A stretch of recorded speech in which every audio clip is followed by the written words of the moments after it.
that I have my priorities straight, because work is more important than family. I tell you this, once upon a time, families stayed together, but this will not be true in my era. This is a quick fix society, experts tell me. 30 years from now, I will be celebrating the 10th anniversary of my divorce. I do not concede that I will live in a country of my own making. In the future, environmental destruction will be the norm. No longer can it be said that my peers and I care about this earth. It will be evident that my generation is apathetic and lethargic. It is foolish to presume that there is hope. What are your thoughts? Austin. Well, I can actually get it, that's the reverse poetry, because it tells two different stories. It does tell two different stories, very good. But let's back up just a little bit to what part I've read so far. This person is kind of critical about his generation, he really doesn't like you. I like that response, Austin. This person's critical. Good. Somebody else want to say? Kelsey? He sounds like he is in his 20s because it says like 30 years from now, and honestly, I think this is all crossed some of our minds that this is what it's going to be like when we're older. So I feel like some of us can relate and agree with this. You can relate to what they're saying. Because it's already happening now, so. Yeah, very good, Kelsey. Very good. This says lost generation. Any thoughts about that? About what's a lost generation? Morals, maybe? Maybe morals, going Kelsey. Tradition. Tradition? Sandra, did you start to say something? Just after you hit a certain point, I think you just change a lot. I think that's what he's talking about, but they're changing not for the better. Yeah. Very good. Very good. What's the tone of this? Is the mood happy? Is the mood Very upsetting. Depressing. dark, Austin? Upsetting, depressing? Excellent. Somebody else want to say something that stuck out at you, a line that you particularly did not like? There are several I can think of I didn't like. I didn't like the line where it says, I will tell my children they're not the most important thing in my life. Did that bother you too? Yeah, that hit me. That hit me really hard, like, but they are. They're the most important, my 3 kids are the most important things in my life. Yes. Wait. I felt like they were exaggerating themselves, and they said work is more important than family, when it should be equal. Yeah, work is more important than family. You know, as principal, I'll have teachers come to me. In fact, we've got a couple of teachers here who have sick parents. And they've come to say, I'm going to miss school because I have a sick parent. They're worried, you know, gosh, I'm missing school. And I'm telling them, family first. Go take care of your parents first. We can get substitutes. Things will go on. I agree with you. I think we have work to do, but we have family. We have to take care of our family. How many of you, Kelsey? I like the use of the word, my generation is apathetic and lethargic. Ooh. That really Good. made What it does it stick. mean? Apathetic, doesn't apathetic mean like they don't care about anything, and lethargic Excellent. is kind of bitter? Yeah, kind of lazy, bitter. I just don't want to do it. Apathetic, I just don't care. Excellent. Great vocabulary words. Lost generation. Andy, do I have any Hemingway fans out there? I know he's a drunk. He was a drunk. Everybody in the 20s was drunk. Yeah, yeah. And he left his wife in Paris or something. Well, which wife? He was married He was 4 like 4 times. times, Yeah, he was married 4 times. Okay, when Hemingway wrote a book called The Sun Also Rises. Did anybody read that? At the very beginning of the book, he had a line about the lost generation. It was a quote from Gertrude Stein, who was a lady who was kind of his mentor and also a writer. And it's called an epigraph, when you put something at the beginning of the book. Why do you think they put something at the beginning of the book? Sarah, why do you think a book might have something at the beginning? So I can tell you what the book's gonna be about. Bingo, absolutely. You read this and you already know if it's talking about a lost generation, this is not going to be a book about dancing hippos and happy fairies. This is going to be a book that's going to have some sad problems in it. And the lost generation talks about a war. World War I or World War II for Hemingway? Say it again, One, yeah, World War I. World War I. Matter of fact, in England they called it They didn't call it the lost generation, they call it the generation of 1914, because that's the year that the war started. So that lost generation meant all these young guys went to war, and they came back and they had to find jobs, and it was difficult for them, it was difficult adjusting. Can you compare that to anything that's happening now? The homeless Vietnam veterans. Yeah, absolutely. Absolutely. I lived through Vietnam. I remember those veterans coming back. What about some of our veterans who are coming back now from Afghanistan? Are they having problems adjusting? Yeah. So this could apply to them too, couldn't it? Okay, Austin gave us like a little preview for what could happen. Let's look at this backwards. The very last line that I didn't read to you said, and all of this will come true unless we reverse it. There is hope. It is foolish to presume that my generation is apathetic and lethargic. It will be evident that my peers and I care about this earth. No longer can it be said that environmental destruction will be the norm. In the future, I will live in a country of my own making. I do not concede that 30 years from now I will be celebrating the 10th anniversary of my divorce. Experts tell me this is a quick fix society, but this will not be true in my era. Once upon a time, families stayed together. I tell you this, work is more important than family. I have my priorities straight because my employer will know they are not the most important thing in my life. So in 30 years, I will tell my children, money will make me happy is a lie, and happiness comes from within. I realize this may be a shock, but I can change the world, and I refuse to believe that I am part of a lost generation. Well, that's like totally flipped, like it was all depressed and now it's like, I can do it. Pretty good, Kelsey. Yeah, optimism, pessimism. Absolutely, absolutely. Lillian, what do you think? Which side do you like? Do you like reading down or reading up? Reading up. Tell me why. It just sounds a lot better. Sounds a lot better. I like that. It does sound better.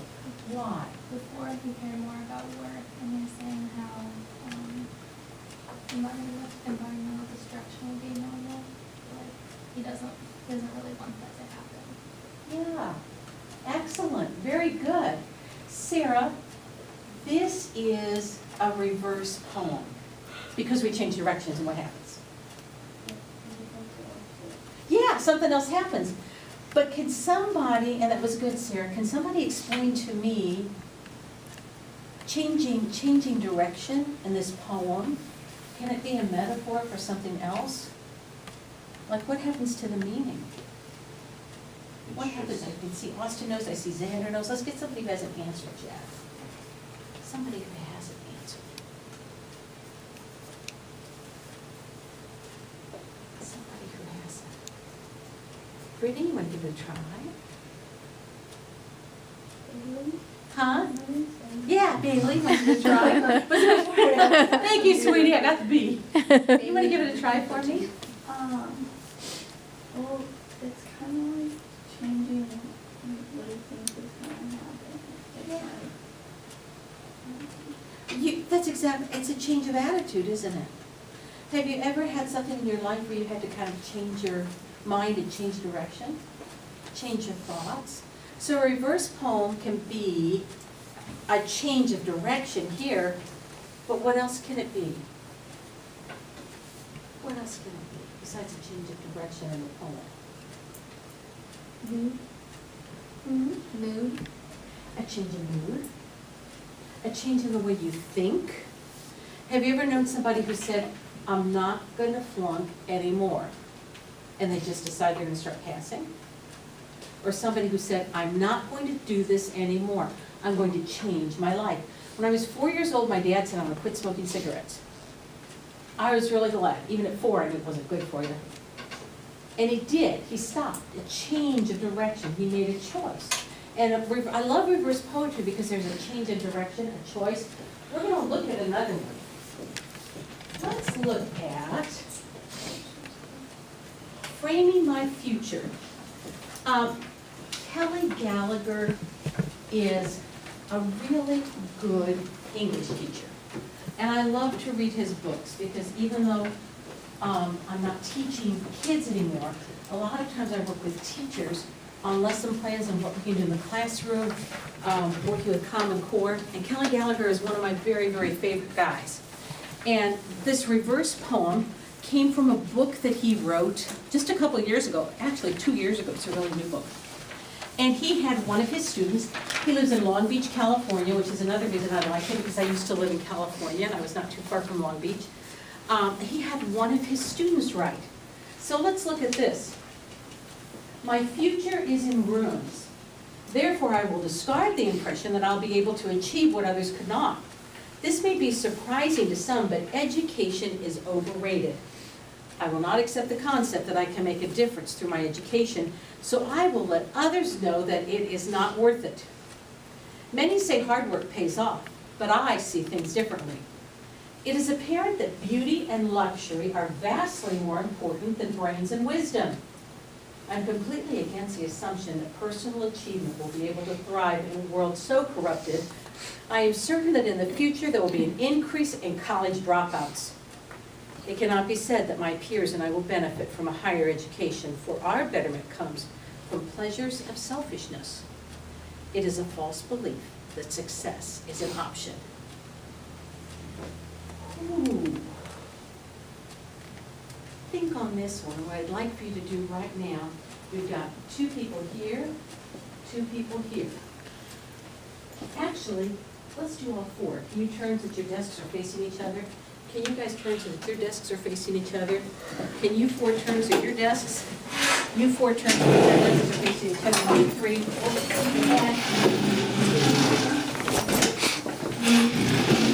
I want you to look at the poem and figure out the tone, what she's saying, and then use it this way and talk about that.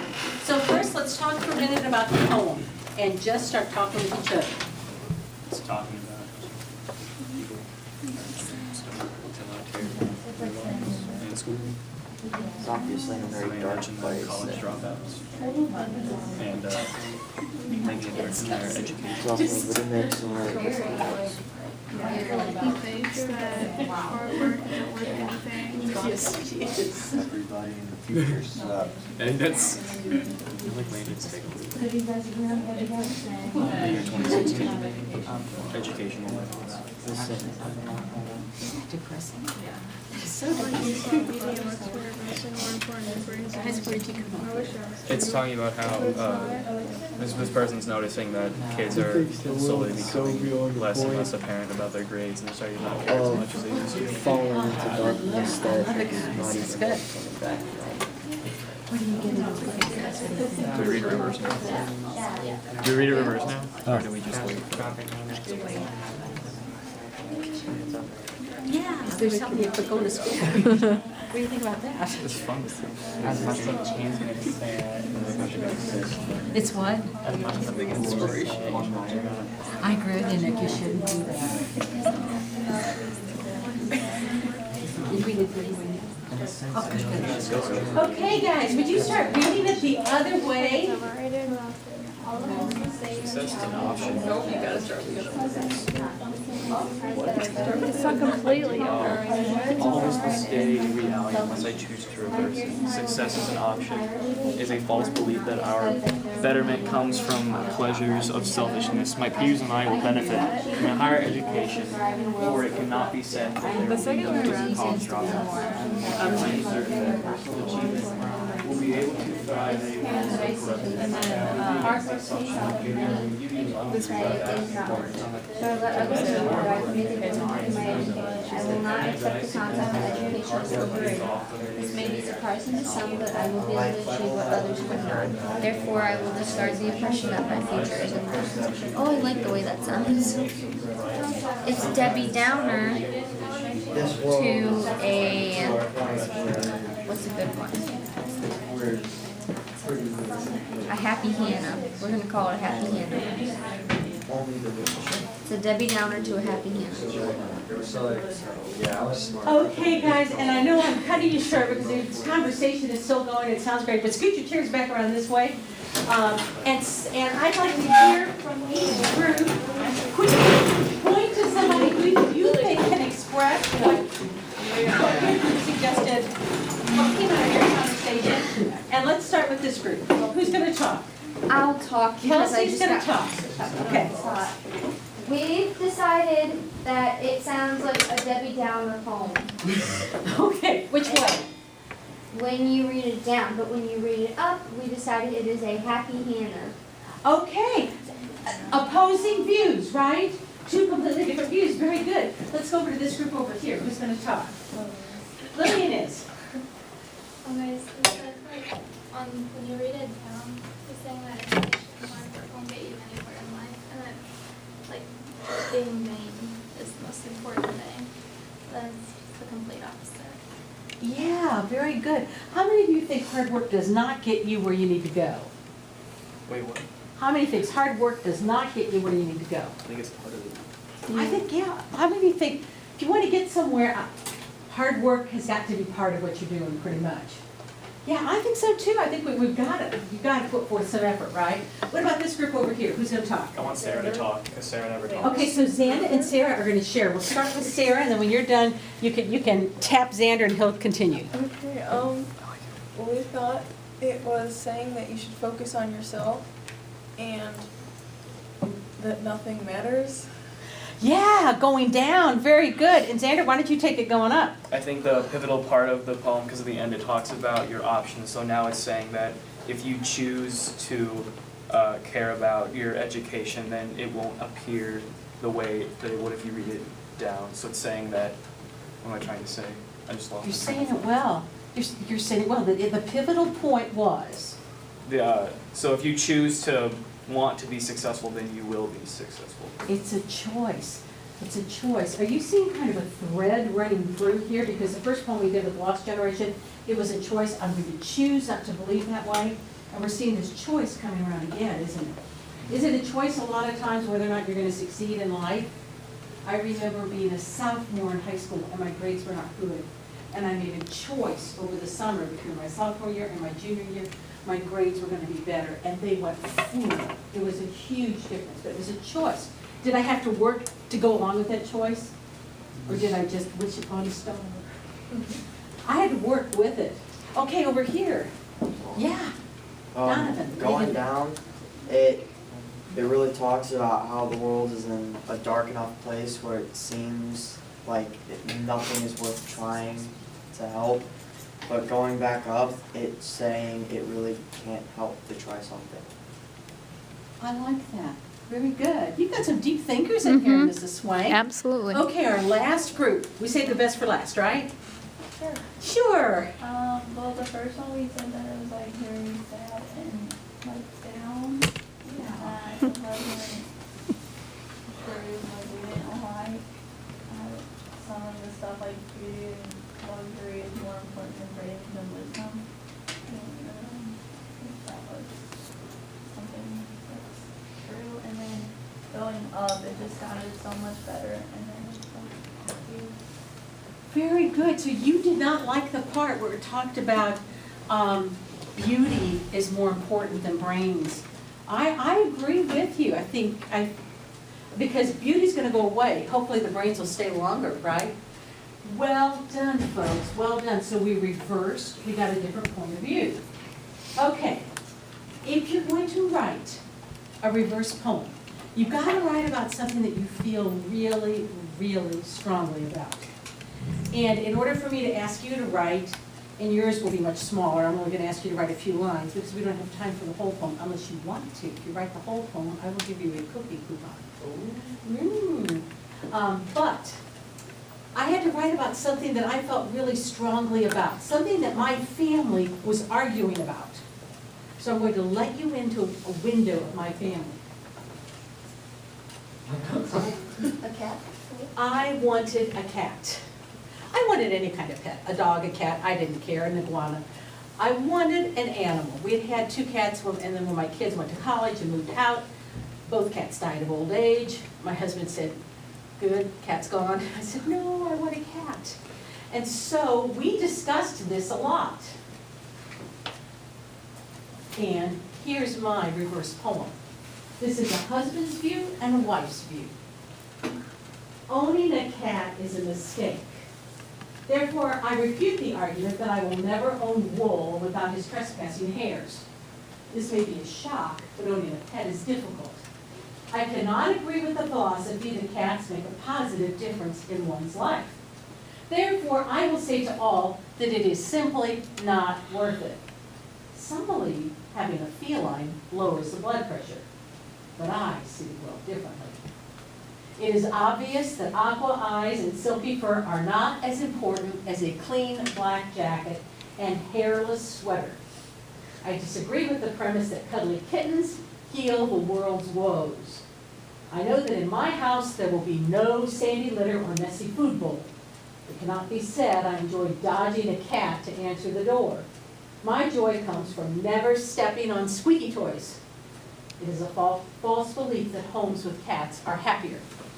That was my husband's point of view. I wanted the cat. So let's do the reverse. Who would like to read this for me, the reverse? It's got a good, loud, clear voice. We do like the way you read, Xander. Okay. Okay. Start with homes with cats. Homes with cats are happier. It is false belief that my joy comes from never stepping on squeaky toys. I enjoy dodging a cat to answer the door. It cannot be said there will be no sandy litter or messy food bowl. In my house, I know that cuddly kittens heal the world's woes. I disagree that the premise that a clean black jacket and hairless sweater are not as important as aqua eyes and silky fur. It is obvious that I see the world differently. Having a feline lowers the blood pressure, but some believe it is simply not worth it. Therefore, I will say to all that cats are a positive difference in one's life. I cannot agree with the philosophy that owning a pet is difficult. This may be a shock, but I will never own wool without his trespassing hairs. Therefore, I refute the argument that owning a cat is a mistake. Okay, so both of our views, right? Which way was mine? Yeah, going up. Which way was my husband's? It is hard to see, isn't it? It's hard to see from that. So that's the cat we ended up getting. He's actually named after my husband's best friend in high school who died early. I thought it might be nice to name him after his friend so that he wouldn't hate the cat. And his friend's name was Tom, and we used to call him Tomer. Did you persuade him with poetry? I did show him this poem. And this picture was taken recently with the cat on the kitchen table. The cat loves my husband. Of course, they always go after the person who they think doesn't like them. And now the cat pretty much is his little buddy, his companion, which is kind of funny. Okay, lost generation. When we read this, there are some phrases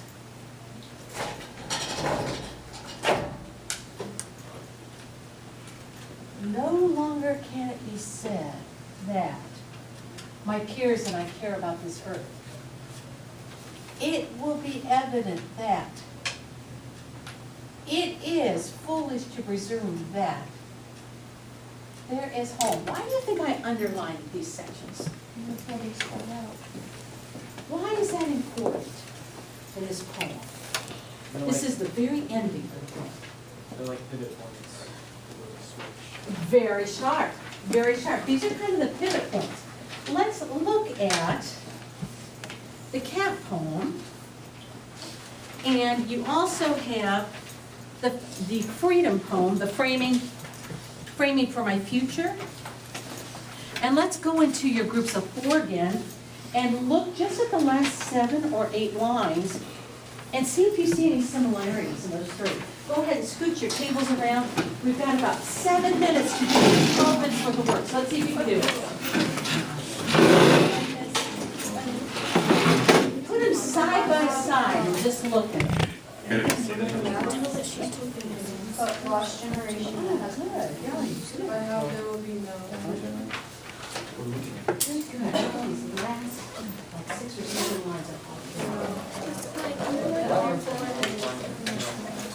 what I did on the first one. Can you see that like on the last 6 or 7 lines on each one of those? See, just underline some of the similar points. Underline the similar points. Turning around and it's like. You're coming, you're coming. You're just, huh? Das may be surprising to some, but that's my question. Similar things. One of these, and just right. You got that one? Okay, just using that form. Right, My future framing in the cat.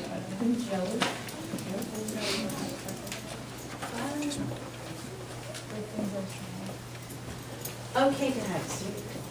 How many of you saw some similarities? What did you underline? What are some of the things that you underlined?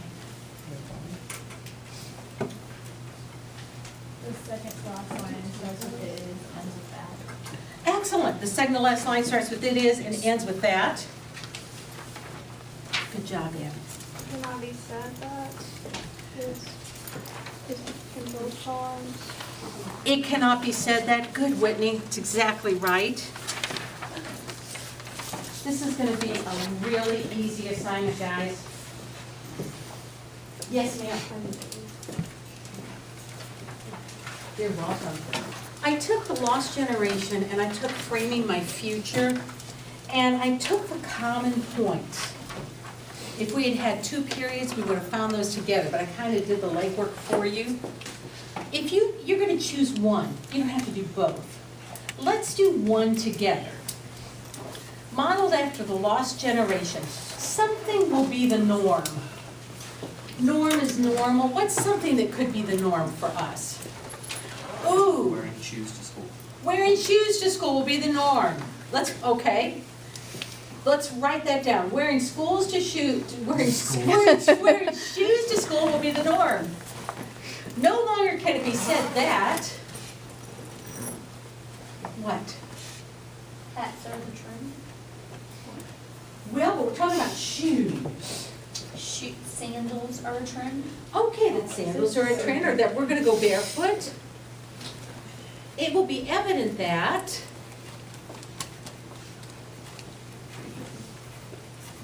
My feet are cold. it'll be evident that my feet are cold. It is. Cold. It is. Okay, you can try cold, and there is ice on my toes. All of this will come true unless we reverse it. Now you've got to reverse it. There is ice on my toes. It is cold. It will be evident that. Now, is it reading differently? Not really, because we didn't have a different point of view, did we? So how can we do this and make it have a different point of view?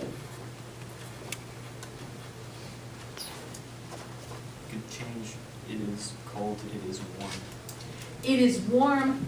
It is warm when I wear shoes. Sure, you would put that in there. Excellent, guys.